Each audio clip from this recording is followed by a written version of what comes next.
You are listening to The Material Revolution, a podcast dedicated to building a better understanding of and relationship to textiles, fibers, and resources.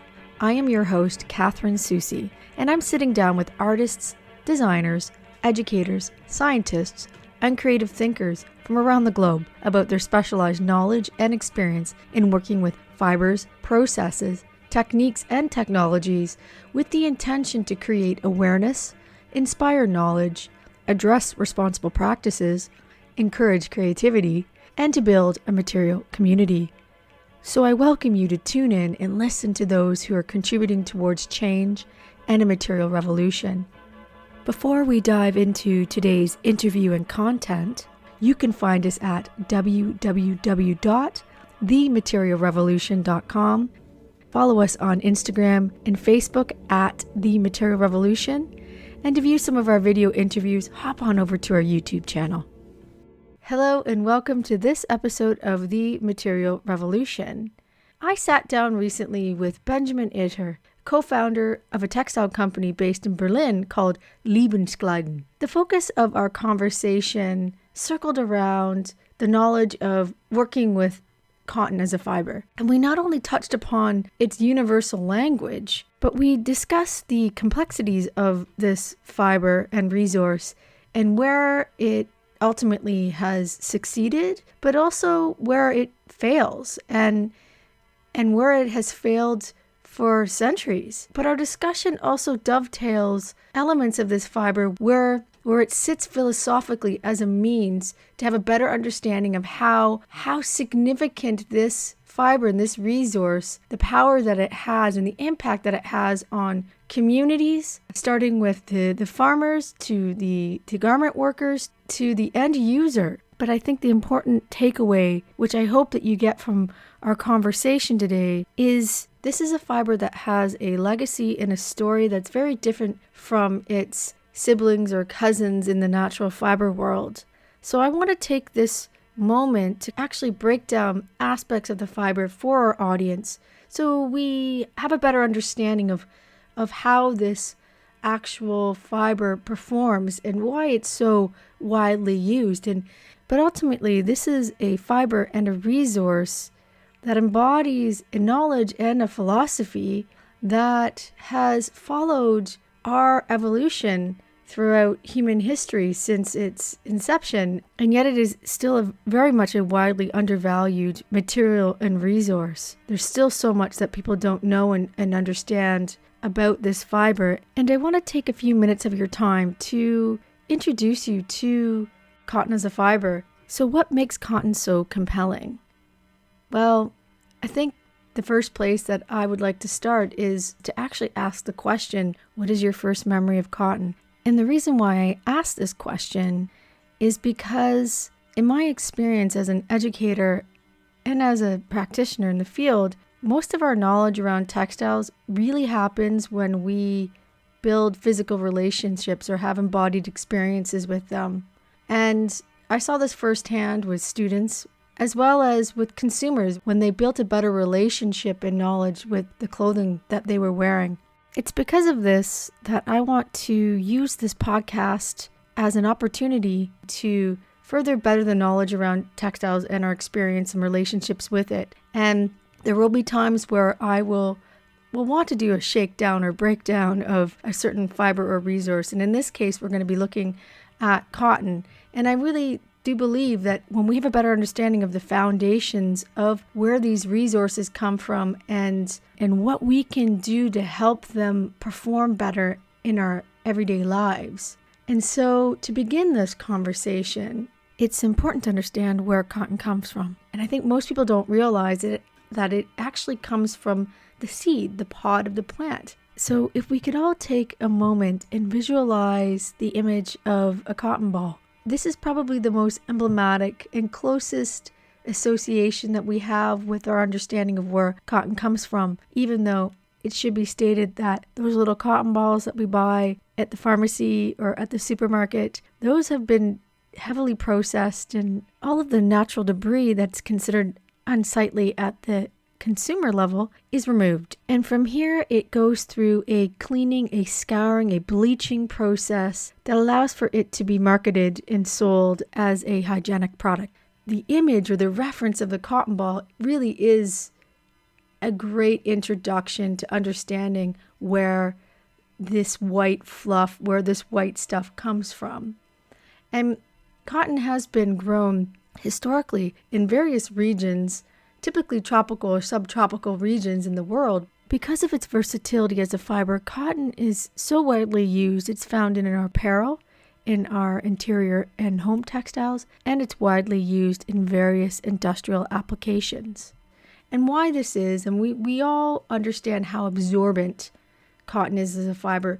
And in the industry, we use this term called hydrophilic. And what hydrophilic is, it literally means what it is. It wants to attract the water, it wants to absorb the water. Whereas on the opposite end, when you look at synthetic fibers, we use this term called hydrophobic, which again, it communicates exactly what it's saying. It rejects, it does not absorb water. And it's important that I share those terms because it is terminology and language that will come up throughout conversations on this podcast. Because I know this is not the only conversation around cotton that I will have on this podcast.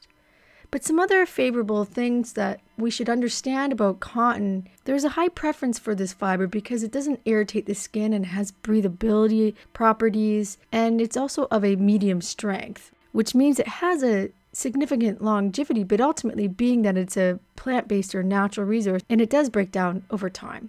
But some of the things that happens that is considered unfavorable about this fiber, and reason why it's often blended with other fibers, is because it has poor abrasion resistance, which means it pills. And something else to consider is that cotton is blended with a lot of synthetics to prevent the wrinkling, to prevent the time and the labor that goes into pressing our cotton textiles so that they can look fresh, crisp, and clean after every laundering cycle that we expose it to. But another element that's important to understand around cotton is that not all cotton is the same. And what I mean by this is that depending on the region and depending on which variety it is, it produces different lengths or what we call staple fibers from the plant. And they can range in size, and it ultimately positions it on this scale between poor quality to high quality. And in the world of cotton, the longer the fiber, the longer the staple, the more desirable it is, the smoother it often is, the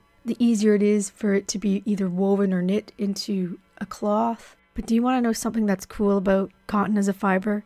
If you were to look at it underneath a microscope, it has this natural twist that's almost ribbon-like. And if you were to cut it from a cross-section and look at it in a microscope, it produces this sort of kidney-shaped sort of structure with a slightly hollow center. When you are able to identify, when looking at fibers underneath the microscope, and in this case, that slight hollow center in the core of the fiber, that little pocket, it allows for the fiber to absorb water. This is the reason why cotton is so absorbent, is because of this little pocket that runs up and down longitudinally in the core of the fiber. So another element to cotton, which a lot of people don't realize, is that the color is typically not that wonderful bright white color that we often associate it with. It's actually naturally off-white in color and usually requires a bleaching process before it's dyed. But the natural cotton fiber itself can range from varying shades of beige into a very soft brown. I also want to address that there have been developments and experimentations by organic cotton farmers looking at finding more natural ways to dye cotton at the agricultural level. And so what they've been doing is they've been growing cotton in close proximity with other crops. And what that has been allowing for is this cross-pollination where this close proximity, it naturally colors the fiber as it's being nurtured and grown in the ground so that this can prevent any further unnecessary dyeing that's required later on in the processing of this fiber, which results in a more sustainable approach to the growing and cultivation of organic cotton. Some other capabilities about the fiber that I just want to touch upon quickly is that one of the things that you can do when it comes to caring for your cotton textile or garment, because it has this capability to be highly absorbent, it needs to be properly dried because it is susceptible to mildew or silverfish, which unfortunately will damage and ruin your materials. So please keep that in mind when it comes to caring for your cotton textile or garment. Consider this a Coles Notes version into understanding aspects of the cotton fiber. And if you're interested in learning more, I will be sharing this information through my website at www.thematerialrevolution.com. And there is an online course. And if you're interested in investigating that further, please visit the website for more information. But please feel free to send your questions or comments at any point in time to info@thematerialrevolution.com. And now we've reached a point where we can transition into my conversation with my guest today. So I invite you now to tune in, grab your favorite cup of tea, and prepare yourself to be immersed in a conversation around cotton that will not only develop a better understanding of your knowledge of this fiber, but how it has the ability to transform our lives. My name is Benjamin Itter. I'm the co-founder of a company called Lebenskleidung from Berlin, Germany. And I founded the company like 12, 13 years back already now in India. And it has been quite a journey. Now we are a wholesaler for sustainable fabrics of all kinds. And I'm happy to discuss or speak about that a little bit. First and foremost, I need to welcome you because it's nice to connect. And I know you're taking your time out of your busy day, your busy dark day there in Berlin to speak with me. I think it's important for the audience that's going to be listening to this is that we've met before. So it's not like we're complete strangers. Yeah. So the first time we actually met was in Budapest in Hungary at Global Sustainable Fashion Week, where we were both speakers. And then we actually reconnected in London when you were participating at the Future Fashions Expo in Bloomsbury. And so the important factor of what's bringing us together today is the complex yet universal fiber known as cotton.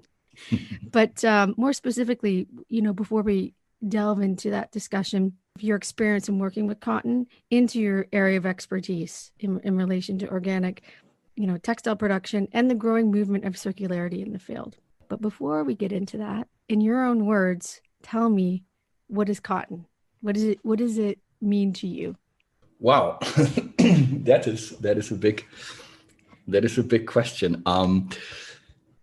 Cotton is, funny enough, had become part of my daily life, which I never would have imagined. Where I'm coming from, I studied literature, German literature, political science, and human geography here in Germany, in Denmark, and also in India. And that's where I came in contact, like the first time, with the plant itself. Well, we will speak about that most probably. Cotton it has so many aspects, and it's a fascinating fiber, to say, a fascinating plant, because when you work with it and you deal with it like we do, then you find so many strings kind of attached to it, like a lot of misery, a lot of things which go wrong in today's world. And when you dive back to ancient cultures, you find that cotton was already there, may it be in Egypt or in the Harappan culture in the north of India. Then you have, speaking about India, I will come back often to it because I lived there for 3 years and spent a big part of my life there and changed a lot in my thinking. And you have, for example, the freedom struggle in India had to do with cotton, speaking about Gandhi, and the charkha, the spinning wheel, speak about colonialism, you speak about United States of America and slavery, you speak about so many aspects, you speak about fast fashion today, and all encapsulated in this fiber and in this plant, actually. And it's really fascinating. I don't know if there are many things where, based on what you can tell so many stories and find so many ways of speaking about topics, actually.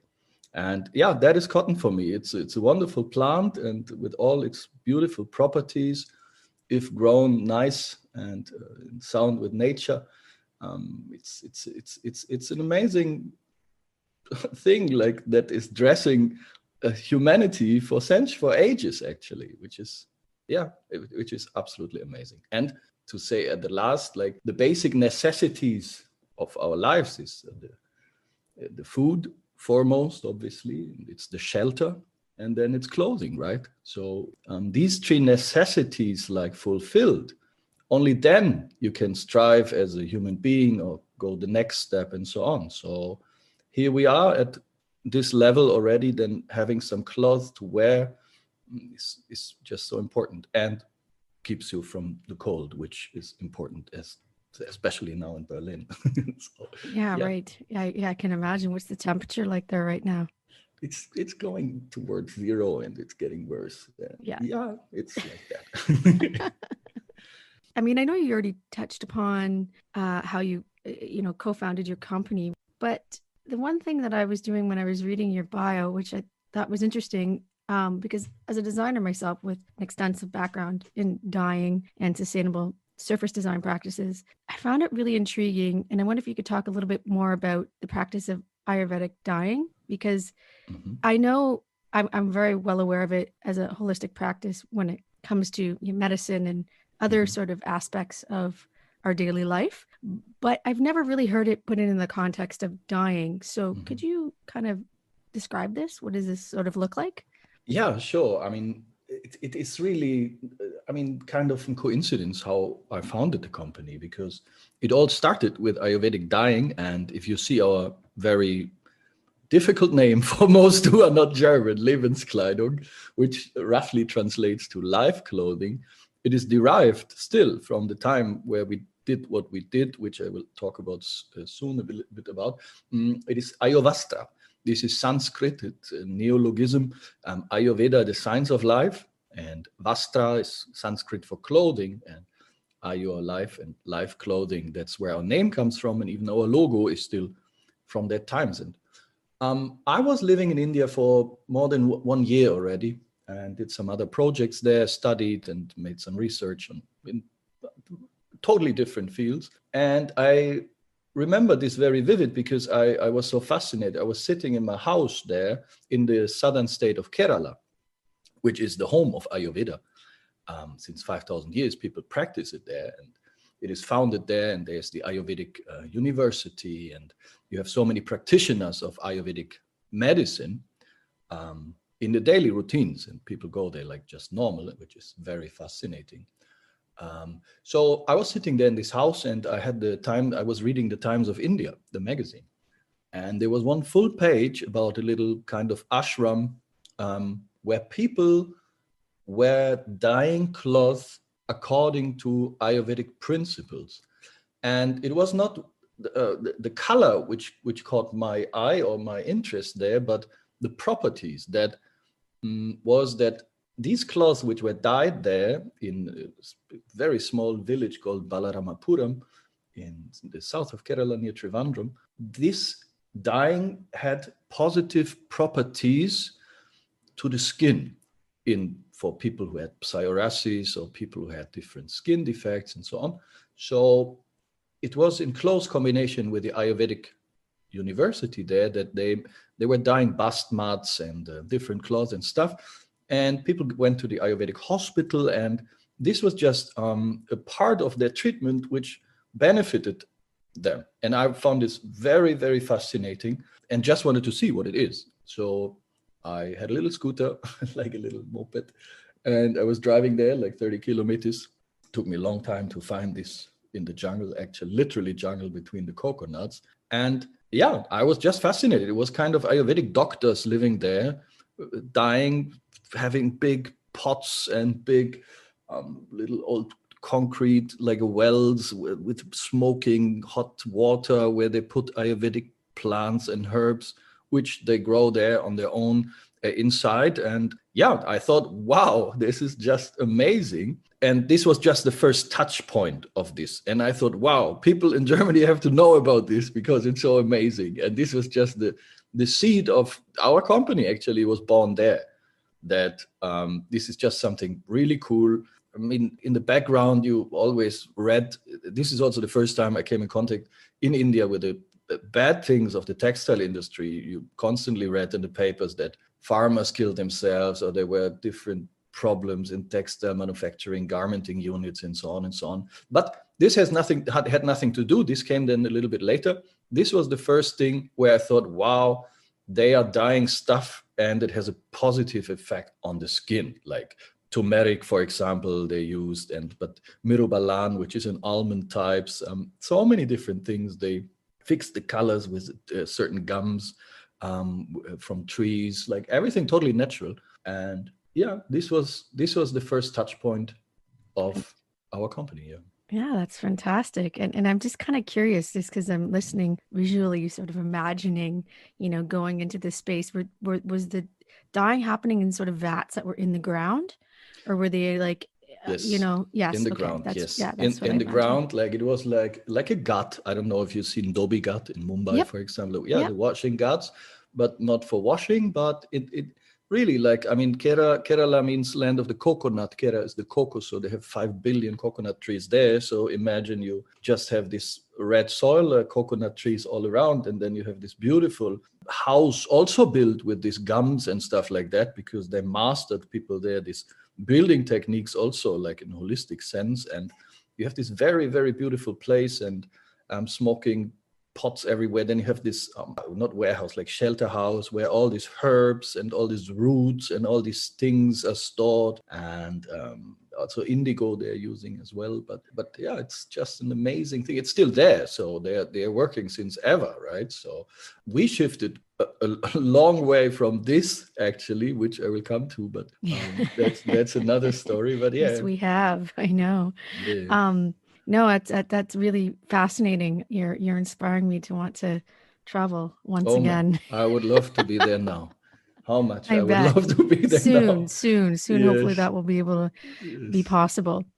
I do find it kind of interesting with your team and at your company that you all pretty much have a pretty strong academic background that's not related to the study of textiles. I know that there are a couple of your team that has, some apparel production in their background and in their training. I wonder, like, how do you think this has enabled you to operate differently as a business? Has your varied backgrounds, and I know there's some similarities like geography, human geography, literature, and as you've identified, but do you think because of your positioning and coming from outside of quote unquote design training, that you have been able to create impact in a different way?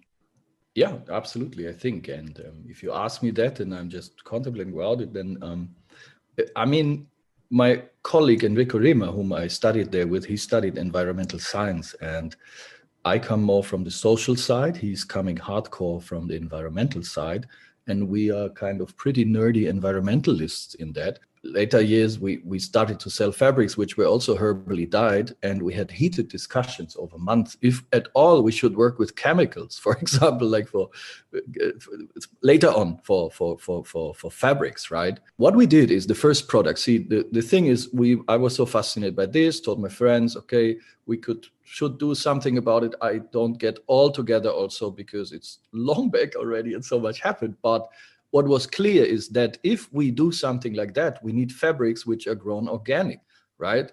And this was the next part of the journey to see where do I get organic fabrics from? Like, I mean, grayish satin, because what we did is we thought, okay, how can you have benefits from this clothing or from this cloth? Obviously bed sheets, because most of the time you spend in bed where your skin is exposed to something like that. So we thought, yeah, we do satin bed sheets and bed linen, like pillowcases and so on.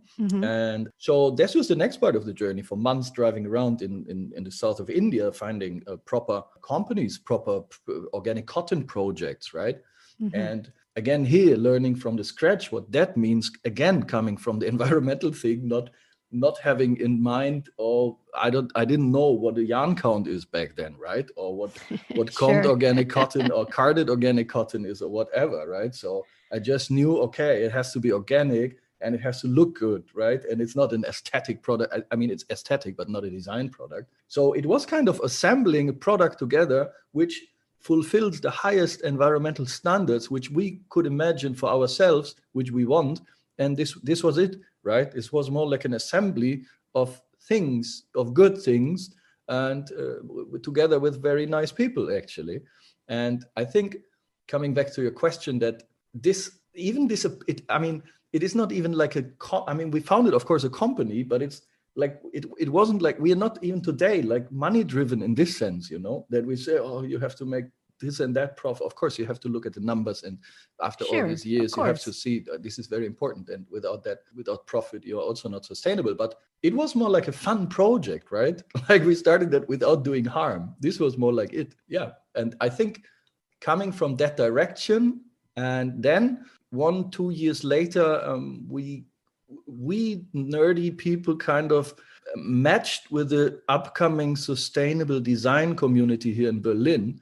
And this was a wonderful match, because kind of we were the first material providers. We can come to that shortly. Also, this is something in between. But I think that is good to have someone who looks differently at things from the very core, and with an intrinsic motivation, not just a nice to have, oh, it has to be green on top or something, right?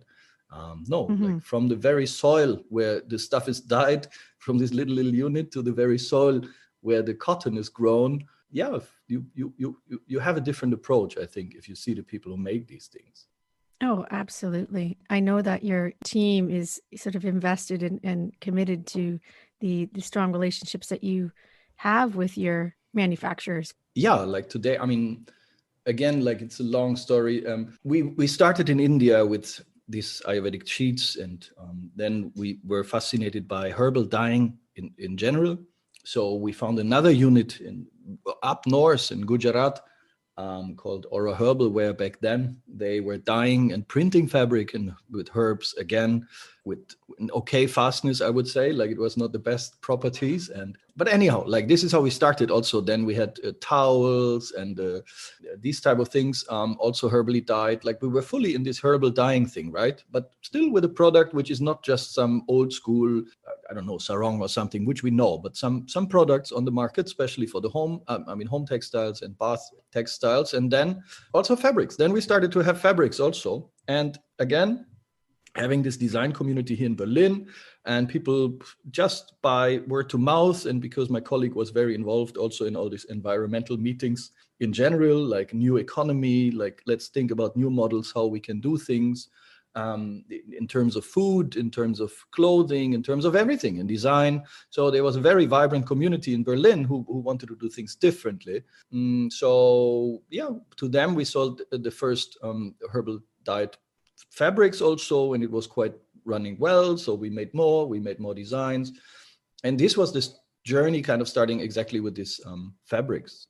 So your company is obviously known for sourcing and producing, the organic textiles that has the GOT seal, so the Global Organic Textile Standard seal. One more thing to add, because I think I drifted away again in my thoughts. No, that's fine. No, I'd like to it's look good. It's at all it. good. Exactly. No, I know. So coming back to our production, what we found out is that having fabrics, then we made the first jerseys. We made things called collective orders. Also very common idea to say, because we put people together with the same demand to crack the minimum order quantities of even a black jersey. I mean, after the discussion, we said, okay, if we do something chemically dyed, it also has to have the highest standard on the market. That was back then the GOTS. It is still the GOTS, but also the GOTS has some flaws or things which could go better, which we also try to make better. Anyhow, what we did is we made collective orders. We had black and white jersey, then we made colors. So we made a little option in the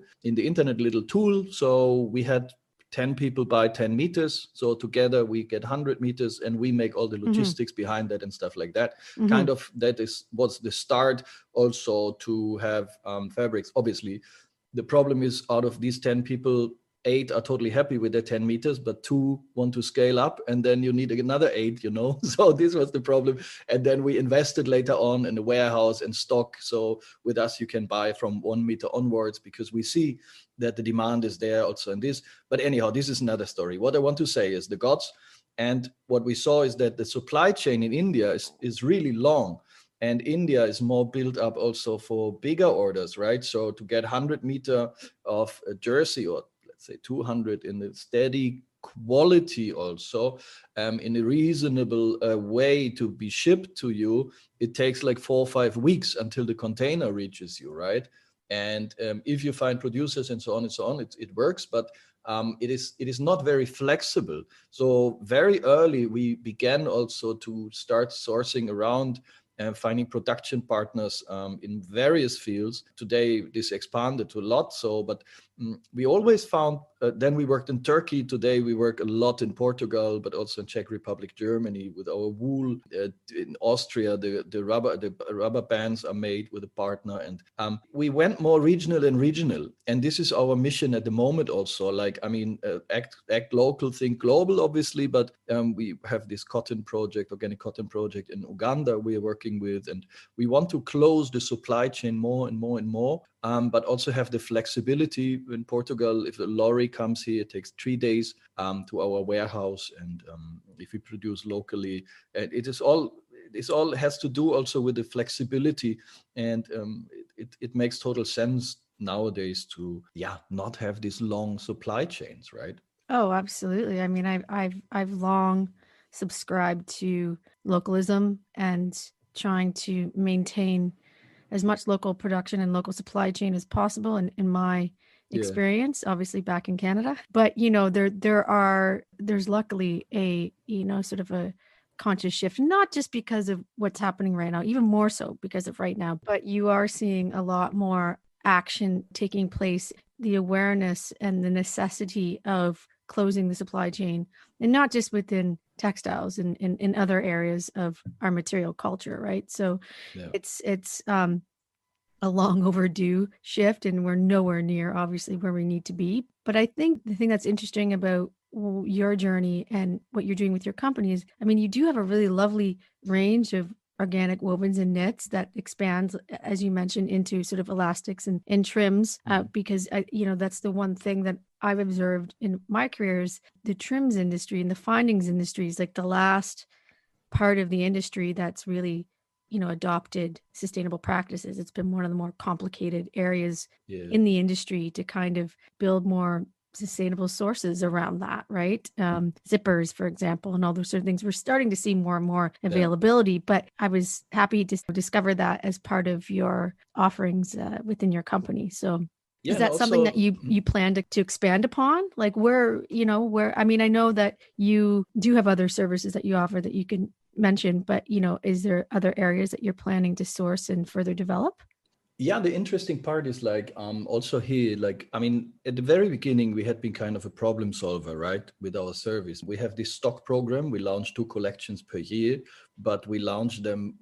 I mean, not like now you have to sample and then you have to order big quantities in 2021, 2022. So we launch into the year. And at the beginning, it was very funny when we 3 guys made the color, made the mood boards and stuff like that, because like I bet you that was interesting. Coming from this was also very assembly type, and coming from this background. But anyhow, you listen to people and you try to solve their problems, and then you give them. But we had very funny color names back then also and stuff like that. So we played a little bit around. Anyhow, I would have liked to have been a fly on the wall. Oh yeah, it would have been. It was. I can send you this. We call them. We had names of the like lakes here around Berlin, and we had this like. Yeah, it was very funny. Anyhow, we are kind of foremost we're enablers. So the cool thing is we enable people to start to work with organic materials at all, right? And this is something which is very important to us. Obviously, because we work with contract productions and stuff like that, we had many of our clients becoming so big that they have built up their own supply chain. That's totally fine, right? Because we help them climb on this ladder at all to make something and then expand. And luckily, there are more and more and more fabric suppliers out there, which is beautiful, who like what you saw, the Future Fabrics Expo in London or other things that sustainability becomes more and more important. So foremost, we were enablers and problem solvers here, because with our low minimum quantities, 1 meter and steady supply chain, so which is a big task to have the same, like the same black, the same dreams, whatever, like this consistency of fabrics is one of the big things. This is why people rely on us also, because we had so much headache. We paid so much learning money, right?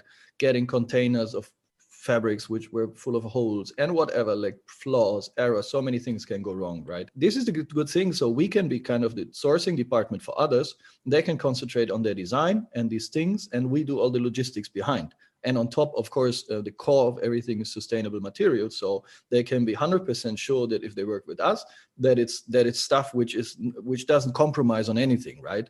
So, and speaking trims, funny enough, like our friend Mandy Geddes, she has a childwear label here in Berlin. She was so fed up not to find trims which are organic or sustainably made. She went into the process to start to develop them together with an old trim maker from Austria with very old mechanical machines and stuff. Got the rubber from Malaysia, from a sustainable farming thing, worked with organic cottons. And now she made this and then made more and more and more out of that to solve problems. At first, she made it for herself, right? So, and then more people asked, of course, they want this also. And then we just work together on that. And so like that, we develop things like we made this Elbwolle regional wool like 2 years back the first time. We found out that the wool of the sheep here 200 kilometers north from Berlin, where you have the dikes, like which help to protect against high tide and water.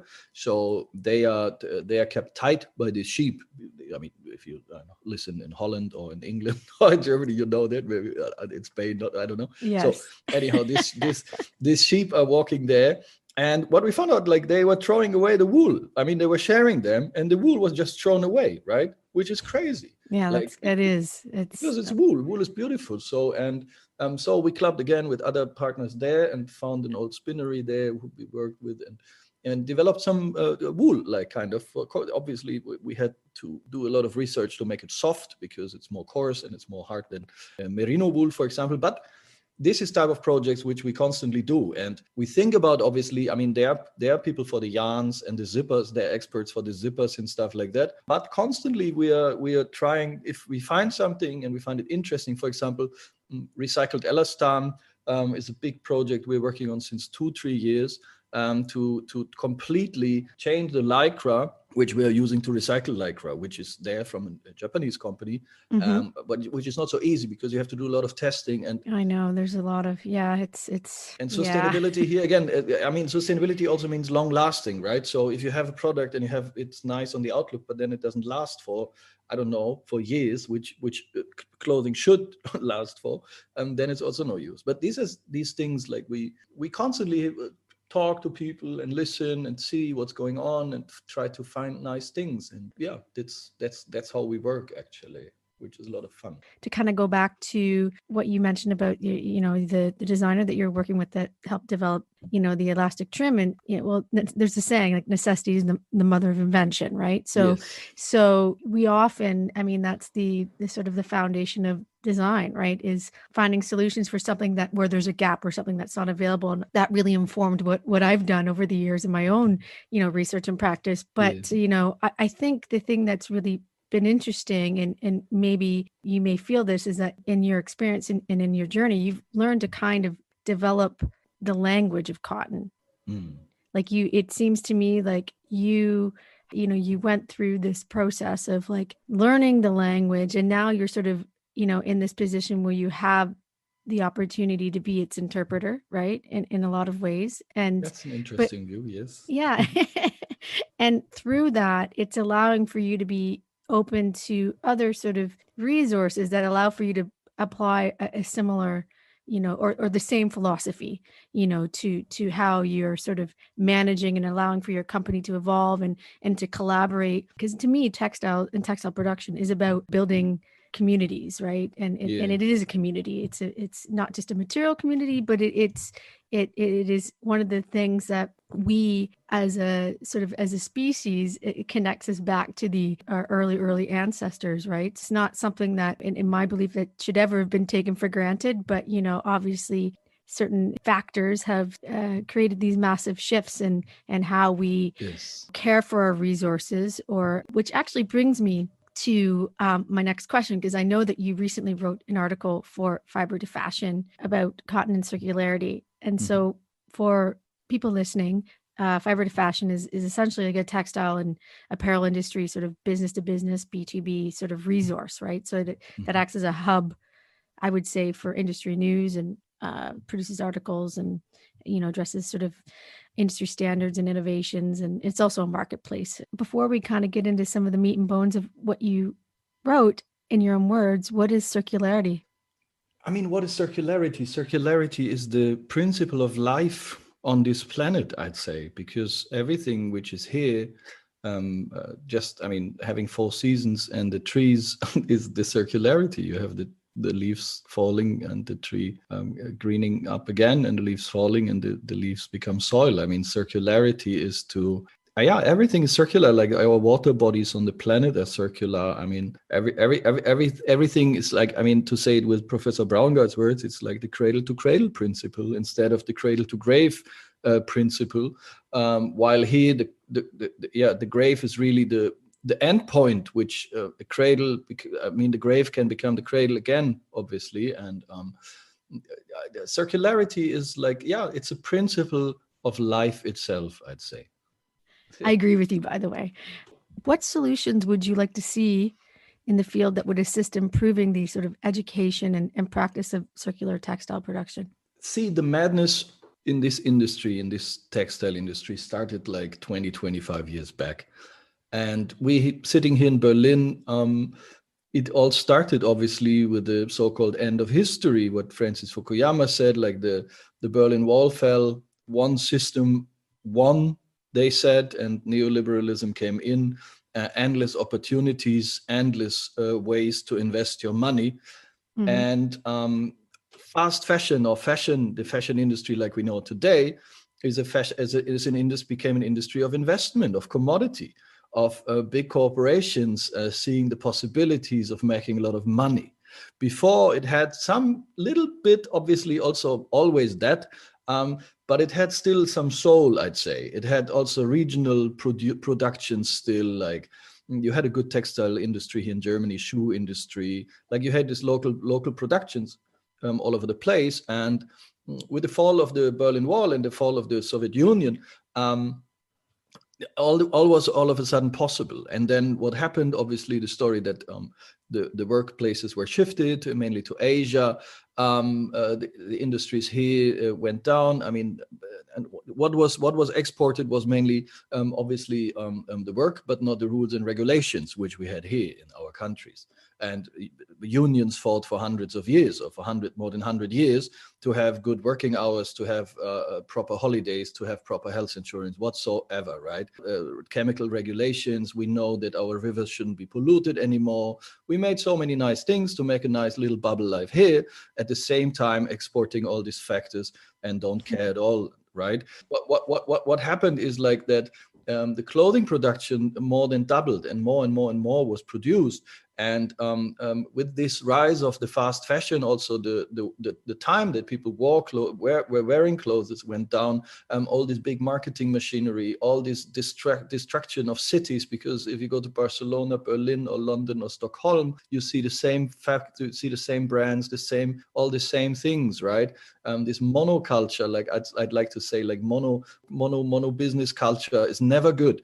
And mono can be, this is also like an allegory from the cotton field. If you only grow cotton and nothing else can live there because you spray the pesticides, it's a dead soil, right? And so it's a dead industry the same if you just push things into the market. And speaking circularity, the madness happens that we push things into the market. If they don't sell it at XYZ time, we go in, we make the big sale, we make everyone crazy with all this sale. We devalue what people produced. It's a long journey from the cotton plant through the spinning, through the weaving and knitting, and then dyeing and finishing, and through the hands of a garment worker somewhere, and the ship coming here, putting it into the clothing store. So, and then we devalue these things so much and sell t-shirts for €2. This is sheer madness. And the biggest madness is that we fill the landfills and things are just burned like new clothing. And this is just a perversion of the system we're living in. If things are produced under such hardships and we just write them off already at the beginning of production. So out of 10 pieces the garment worker makes, the corporation who makes them already knows that 2 pieces have no value, but the garment worker still sits there in Bangladesh for 12 hours, cannot see her children, and so on, without being too pathetic, but all these things hanging together, right? And this is just the sheer madness. And circularity is a way of ending this madness, in a way, at least from the environmental perspective and from the landfill perspective, that we give at least the resource at this point some value back. Like we did it with bottles, which we collect nowadays in our waste bins, or we collect the plastic. We have 3 different bins. And if we would be honest in the resource of textiles, we should have the 4th bin. This is basically what I say in this article also. We should have a 4th bin all over the places, and where textiles go in, right? Which are I couldn't agree more. I'm surprised it hasn't happened already. You know, like I grew up in Canada in the 80s. I remember the cultural shift of when recycling was implemented, and I was also fortunate too, because my parents are old enough to be my grandparents, but they grew up during the war and depression here in England and in Canada. And so I was always, you know, so it was already embedded in me a knowledge of respecting our materials to begin with, and the age of my parents and what they instilled in me around materials and resources. But because culturally, you know, we understood that there was an excess that was being manufactured. And so the fact that textiles is the last sort of waste stream to be properly identified, you know, it's one of those things that's long overdue. And I think one of the biggest things that we require as a culture, the cultural shift that needs to happen, is we need to all be participating. I think the best way to do it is to kind of make sure that there is an ability to use and reuse as much as possible, right? But for the items that we do need to discard, there does need to be an ability to activate those materials in a way that allows for them to be continued to be either reused or remanufactured into something else that serves us as a culture, you know, and as a community, I think. Absolutely. Where would you say might be a knowledge gap or a misconception in the field right now? And we can focus specifically on the field of cotton and circularity. You see, the thing is that the cotton is anyhow only growing in certain areas of the longitude is called, I think, right? So you have only certain areas where it's grown. So the stream of resource has to come from somewhere, if we agree that we want to work with cotton, right? If we work with cotton, obviously, then the question is, how is it grown and who's benefiting from the way how is it grown?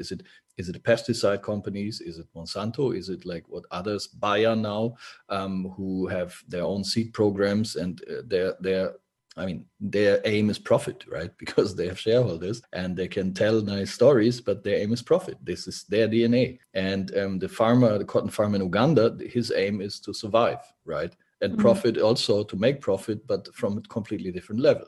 And so if he can grow his food within the cotton field, instead of just having a dead field again, with false promises, and then something goes wrong, or speak about the Indian farmer with 1 acre, normally around 1 acre, he doesn't have more.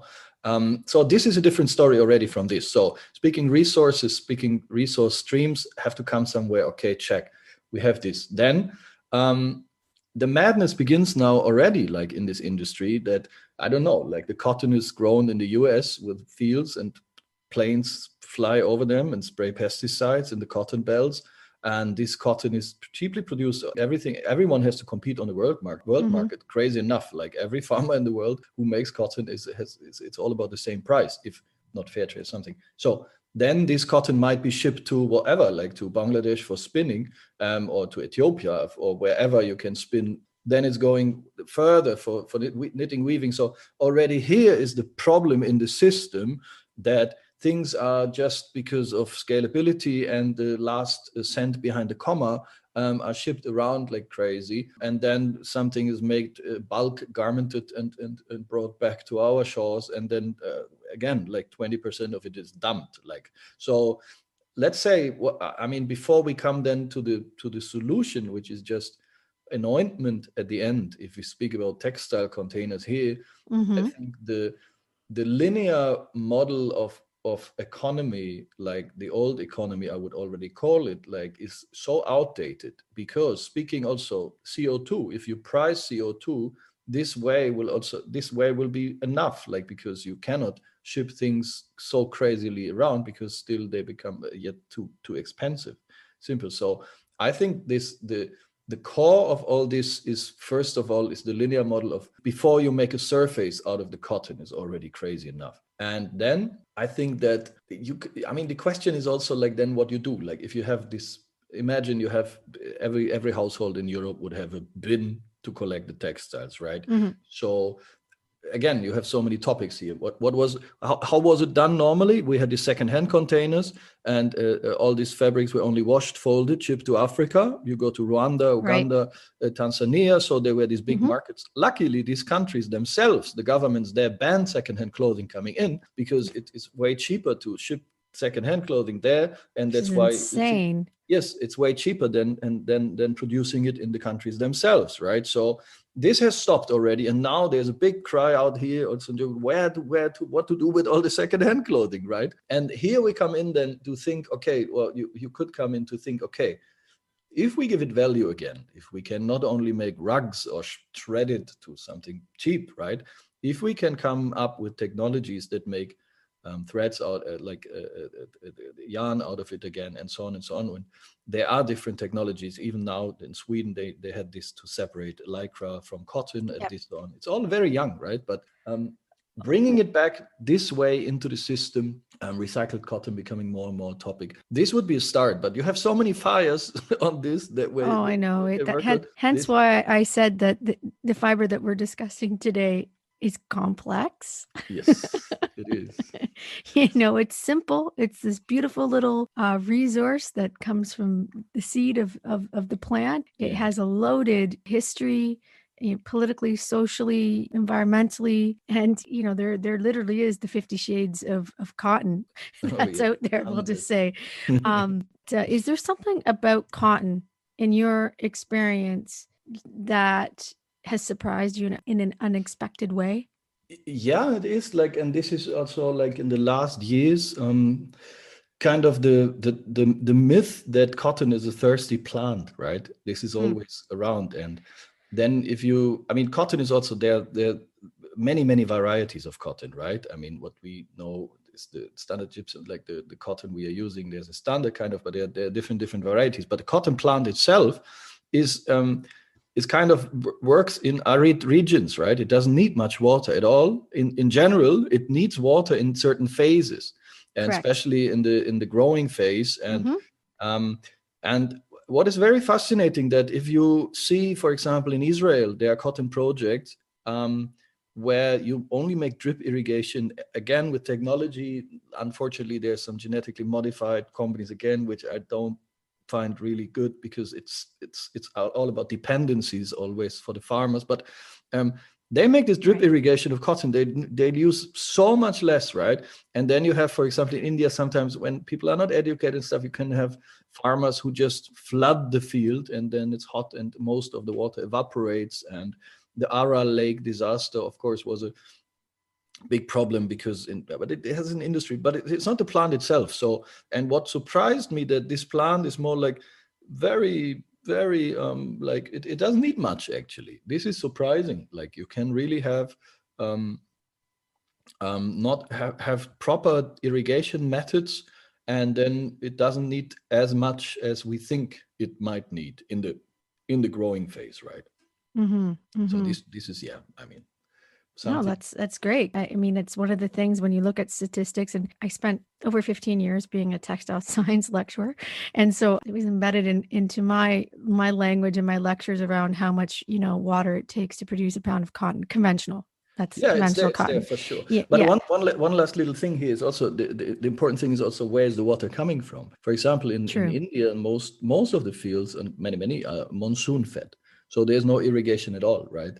Mm-hmm. And obviously with climate change, this is changing. But also in Uganda, you have it's all rain fed because there's big problems with drinking water itself. So no one Right. would pump water to the field. So then what is the problem if it is thirsty but it's coming from the rain, right? So that is not a problem if the plant takes more in the growing phase, for example, right? But it's comparing apples with pears very often, and it's a generalization to say cotton is thirsty, which is we really have to look into it. Where is it grown? How is it grown?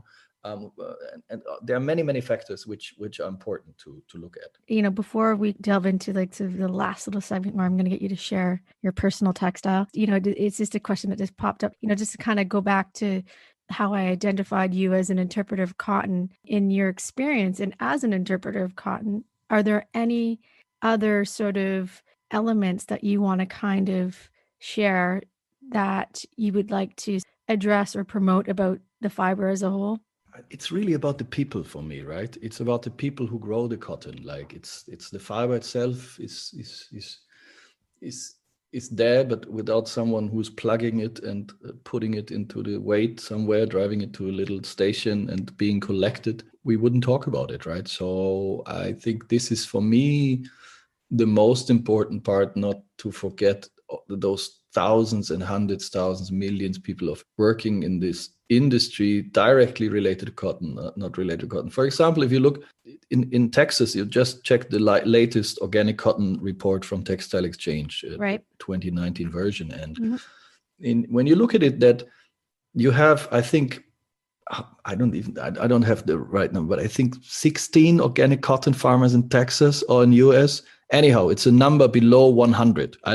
You can check it out. Like, yes. So anyhow, these 16 farmers, they have the output of 5,000 metric tons, I think, which is the same output than like nearly 10,000 farmers in Tanzania, right? This is the same output. So, and then we speak about people, right? You speak, and these 10,000 farmers, mainly they have a family of 3-4 who can go to school and have been. So it's always the question, who benefits, who is really involved in this, right?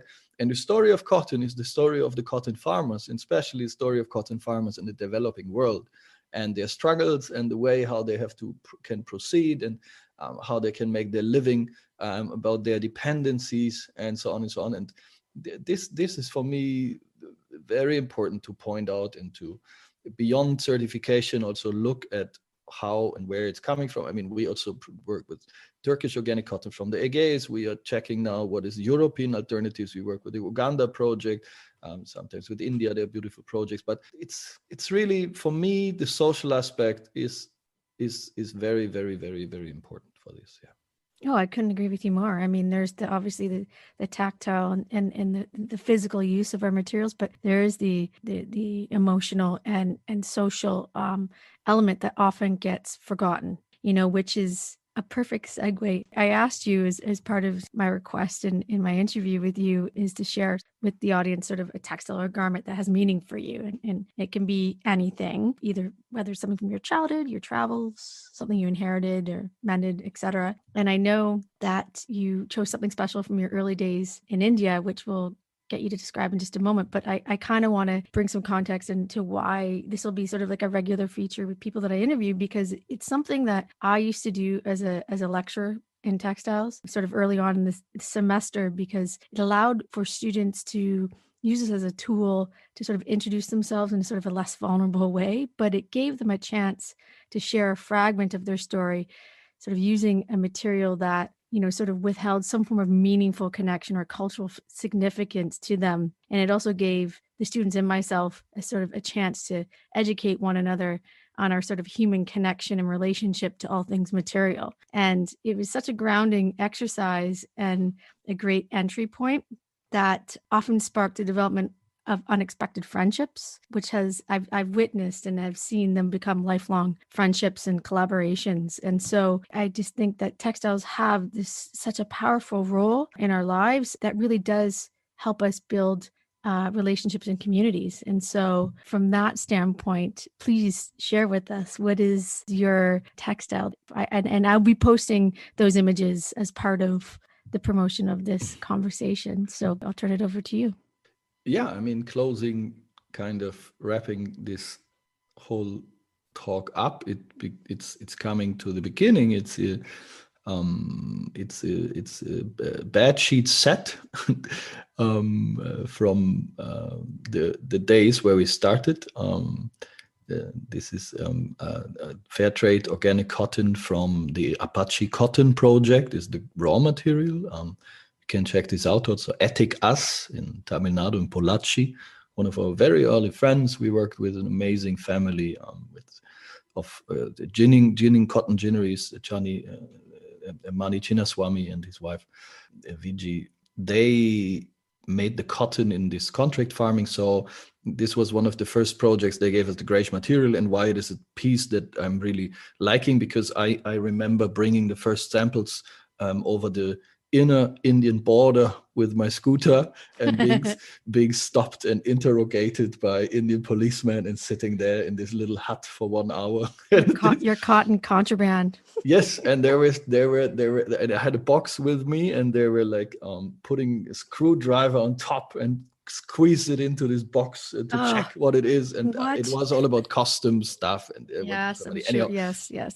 With our little and I brought this to this mentioned dyeing house, and then they made the first samples, and yeah, till today I love it to sleep in it with our little logo on it, and it always reminds me of the start of this journey, which will take longer and longer, and it kind of is the initiation of myself with the topic cotton, because I was so close to it for the first time, and before it was just, I don't know what I ever, even if I ever thought about it at all. I'm not sure. So do you consider this textile to serve as almost like a rite of passage into your what is now your world of cotton? Yeah, I would say it is, like, totally. It's the starting point in all aspects, and it's still soft and nice, and the color is still there, herbally dyed, like it's still yellow. It ruined a lot of white t-shirts on his journey. Like and turmeric, you never get out of your clothing. You know that. I know. Like hardcore inside, but yeah. Besides that, it's good to sleep in it, and having I can imagine proper okay dreams like this. What's the thread count? Can you share that? Oh, I don't Do you even know? I think okay. It was like I'm just a nerd. It was Compt organic long, very long staple. I think even 50 by 1. Like, it's really, really, really nice. Like, it's really tight and soft and shiny, and it still is. And but it's this long staple variety of cotton from Apache a cotton project that makes it very soft and nice. Like, so yeah, maybe even 6. I'm not sure. I don't know. That's okay. I didn't mean to put you on the spot. I think I've done that enough in this conversation. Okay. But I know we have to wrap things up, and I so appreciate you taking the time, and thank you. And I do hope that I can have you on again as an expert when I do some panel discussions and some other different formats and discussions and around textiles. Would love to. Thank you so much. It's so interesting.